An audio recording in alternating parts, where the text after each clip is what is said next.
Doctor কি বলেছে সর্বশেষ?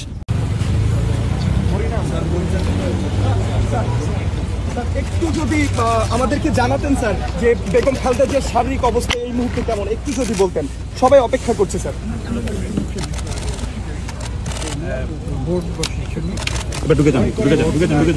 সর্বশেষ অবস্থা পর্যবেক্ষণ করেছেন এবং পর্যালোচনা করেছেন এবং তারা প্রয়োজনীয় যা যা করা দরকার তারা সকল রকমের ব্যবস্থা নিচ্ছেন। তারা কোনো রকমের কোনো তাদের শেষ রাখেন। তিনি ডক্টর কি বলেছে সর্বশেষ?